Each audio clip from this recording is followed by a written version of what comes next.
Good afternoon, everyone. My name is Don Taylor, and I'm a victim of prednisone. I just came off a 30 days of prednisone. I've been diagnosed with COPD about this time last year, and I guess back in the early part of February, I had to go in by hospital here by ambulance because I could not breathe. I have COPD along with hyperventilation, and it got to the point where the blue and the green puffers, the rescue puffers, didn't work. And they had to put me on oxygen as I went to the Hope Hospital in the ambulance. And since that time, I've been on. They put me on prednisone, like on the 6 days, not for the 30 days, on the high dosage one. And I don't know if it was 100 mgs or something like that. And I would have to look back at my empty refills. But anyway, this is altogether been in the hospital about 4 times, twice by ambulance, and twice a friend of mine drove me down. And so this is day number 4 that I just came off of the 30-day prednisone, where they start you off at 100 tabs at 5 milligram. You do that for 5 days, 10 of those for 5 days. Then you drop down to 8 for 5 days, 6 for 5 days, 4 for 5 days, 2 for 5 days, and 1 for 5 days.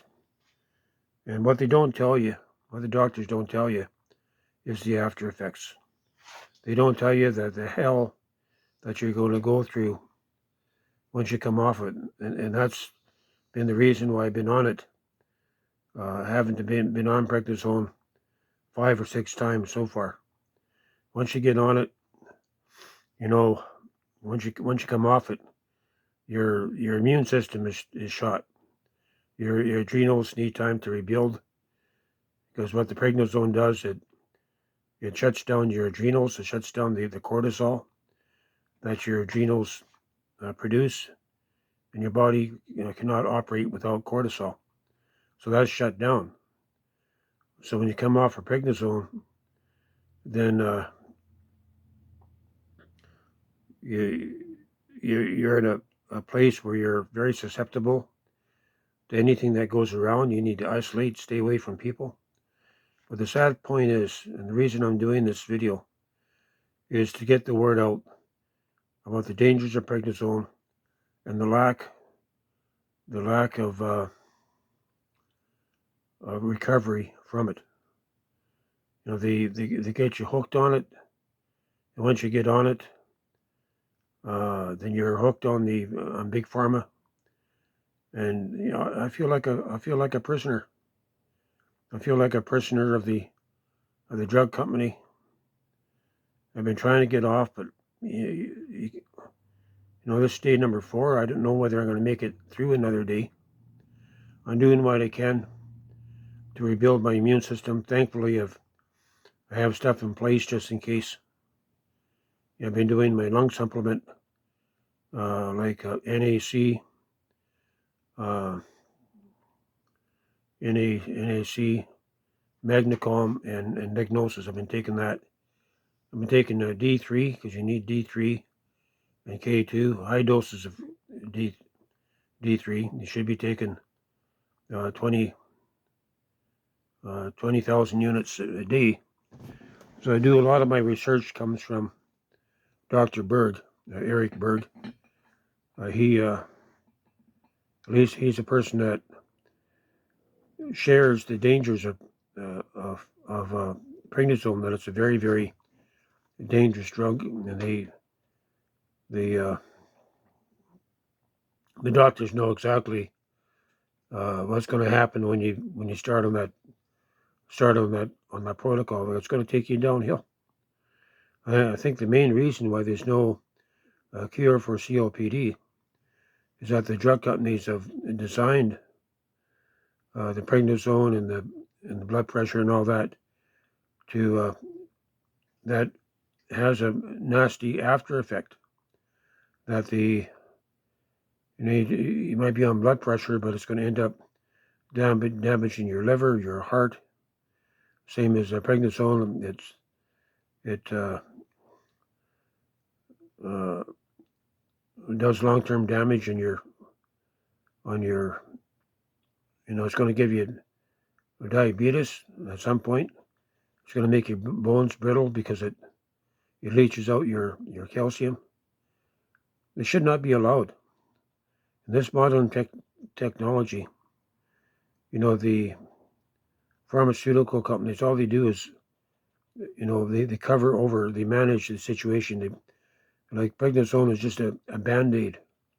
It covers over the effects, makes you feel good for a while, but when you come off, man, that's where your battle begins. So I'm sharing my story with you out there. And I'm praying that it will begin to stir the hearts of the people to realize that, so many people are been trapped in pharmaceuticals right now. And they push it. It's legal. A lot of lives are being destroyed.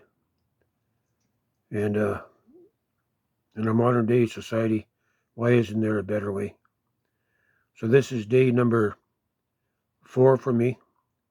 So I'll be coming on every day, sharing my testimony, what I'm going through. I'm praying that my lungs will stay clear, it won't become infected. I watch my mucus every day, right? I'm on a 90-day plan where in the morning I do my protocols, my blood pressure and oximeter and that, and all that information goes into goes to the nurses, right? And I feel like a prisoner. I feel like a prisoner of war. And the only way out that I know that has any light at the end of the tunnel is holding on to the promises of the Word of the Bible, where it talks about the 39 stripes that Jesus took for our healing. 39 stripes that he took for our healing. And learning to appropriate the promises. And, breakthroughs usually come not at the best of times, but breakthroughs come at the worst of times. And I'm praying for a breakthrough. I know that I'm in for a rough ride. This is day 4. Day 5 could be worse, right? I'm learning to be thankful in my situation. So I guess I'm bringing forth a testimony too. And so I'm going to get this out there. And because I don't want others having to go through what I'm going through, where you become a victim of having to be forced on prednisone, where it's to come off it is next to impossible. But I know with God, all things are possible. So it's just almost 10 minutes here. I'm going to end here and get this uploaded. I'll be back tomorrow.